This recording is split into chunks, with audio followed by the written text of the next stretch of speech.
Деньги, конечно, жалко, но так получилось, будет хорошим уроком. Валерий Кулагин – один из тех, кто пошел на риск ради быстрых денег. Лицо он нас попросил не показывать. В компанию «Антарес Лимитед» вложился в январе. Прибыль обещали немалую – 40% за 12 месяцев. И решил попробовать вложить я на тот момент, если я не ошибаюсь, около 50 тысяч рублей на год.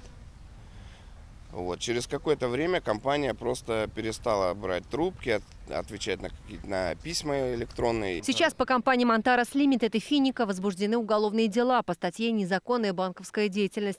До статьи мошенничества дело может дойти, если обратятся пострадавшие. Однако пока таких нет. Все, как Валерий, надеются вернуть хоть что-то. И это, по мнению сотрудников прокуратуры, большая ошибка. Ждать не надо.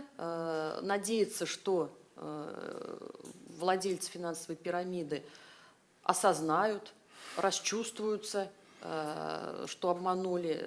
Чем раньше это будет сделано, тем быстрее правоохранительные органы смогут, во-первых, понять структуру и способ обмана населения, во-вторых, смогут обнаружить хотя бы какое-то имущество или денежные средства, которые могут быть впоследствии обращены для погашения ущерба.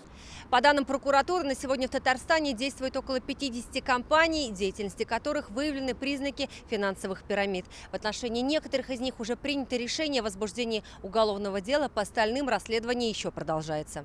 Среди них и нижнекамский жилищный кооператив «Триумф НК». Пострадавших 967 человек. Все они в разное время вносили деньги в компанию, какое-то время получали проценты, но в итоге все потеряли, а компания обанкротилась. Таких примеров десятки. Вкладчиков мошенники привлекают бонусами. Это путевки в круиз за полцены, кэшбэк за покупку золотых украшений и даже могут погасить за вас кредит. Преступники под видом всевозможных токенов, якобы единиц криптовалюты, просто продают воздух. Это ничего не значащие цифры в личных кабинетах на непонятных сайтах, за которые люди отдают свои реально деньги.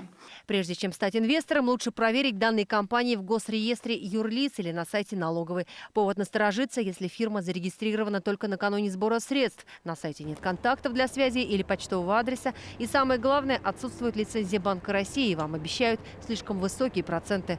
Юлия Гоголева, Ильшат Мухаметов, ТНВ, Казань.